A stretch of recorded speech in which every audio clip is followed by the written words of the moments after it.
নমস্কার বন্ধুরা, মিমিস কিচেনে আপনাদেরকে আরেকবার স্বাগত জানাই। আজ একটু অন্য জায়গায় আপনাদেরকে নিয়ে যাচ্ছি। আজকে আমার হাজব্যান্ডের অফিসের পিকনিক ছিল, অফিস কলিগদের। তো আজ আমরা যাচ্ছি বাঁশবেড়িয়া রবীন মুখার্জি শিশু উদ্যানে পিকনিক আছে, একদম গঙ্গার ধারে স্পট। তো একটু যাওয়ার সময় ক্লিপটা আপনাদের সাথে একটু ভাগ করে নিলাম। তো চলুন পৌঁছে যাই আমরা সেই পিকনিক স্পটে। গিয়েই খেতে বসে গেছিলাম লুচি আলুর দম, আর তার সঙ্গে ছিল ননেন গুড়ের কাঁচাগোল্লা।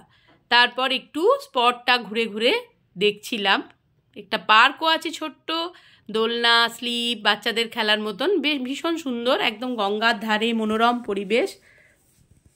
প্রচুর লোকজন পিকনিক করতে এসেছিল বিভিন্ন জায়গা থেকে, আর আমরাও একটু ঘুরে টুরে নিচ্ছিলাম সবাই মিলে। এমনিতে তো আর কারোর সাথে দেখা হয় না, কোনো একটা অনুষ্ঠান হলে বা কোনো একটা প্রোগ্রাম থাকলে তখন সবার সাথে দেখা হয়ে যায়। খুব ভালো লাগলো। বেশ একঘেয়ে জীবনের থেকে একটু বাইরে গেলে মনটাও ভালো লাগে, নতুন করে আবার বেশ আনন্দ, মানে কাজ শুরু করতে ভালো লাগে পরের দিন আবার।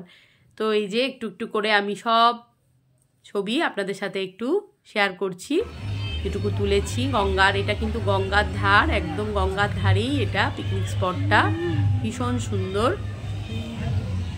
আবার গঙ্গায় এই দেখুন এরকম নৌকা করে এদিক ওদিক করা যাচ্ছে। ওপারেই আছে হালি শহর। এই যে সব বসে একটু আড্ডা দিচ্ছিলাম আমরা মহিলারা, কেউ গল্প করছে, কেউ খেলছে, সবাই যে যার মতন করে আনন্দ করে নিচ্ছিল। সবাই এক জায়গায় দাঁড়িয়ে কথা বলছে। তার মাঝেই একবার পকোড়া খাওয়া হয়ে গেছে, সেই ভিডিও আর করা হয়নি। এবার আমরা নৌকায় উঠে গেছি, ওই পারে যাব। ওই পারে আবার আছে, ওই যে বললাম রানী রাসমণির ঘাট আছে, হালি শহর। এই যে পকোড়া নিয়ে আবার লঞ্চেও ওঠা হয়েছে খাবো বলে। সবাই মিলে খুব আনন্দ হয়েছে, বাচ্চা বড় প্রত্যেকে খুব আনন্দ করেছি আমরা। গল্প হচ্ছে মহিলাদের, মহিলারা তো যেখানেই যাবে সবাই এক জায়গায় হলেই গল্প, হাসাহাসি, আনন্দ। এবার নৌকা ছেড়ে দিয়েছে, ওপারে গিয়ে আবার সবাই মন্দির দর্শন করে ঘুরে টুরে আবার নৌকায় সব উঠে পড়েছে। খুবই সুন্দর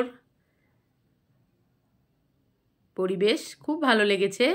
এবার চলুন দুপুরে লাঞ্চে চলে আসা যাক। লাঞ্চে ছিল সাদা ভাত, বেগুনি, আর তার সাথে দেবে ভেজ ডাল, আর ছিল মিক্স সবজি, সব কিছু দিয়ে। এবার যারা মাংস খায় না তাদের মাছ, পনিরও ছিল, স্যালাড দেওয়া হয়েছে, লেবু আর শসা, গাজর, পেঁয়াজ।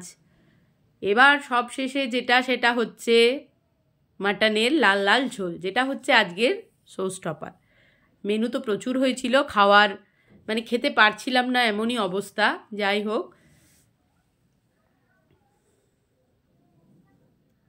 রান্নাগুলো খুব সুন্দর হয়েছিল, প্রত্যেকটা রান্না খুব স্বাদের হয়েছিল। তো তারপরেই ছিল চাটনি আর পাঁপড়, আর সব শেষে যেটা ছিল সেটা হচ্ছে বেক রসগোল্লা। খুব ভালো লাগলো। ভিডিওটি যদি ভালো লেগে থাকে তাহলে অবশ্যই লাইক, কমেন্ট, শেয়ার, সাবস্ক্রাইব করে আমার পাশে আপনারা এভাবেই থাকবেন।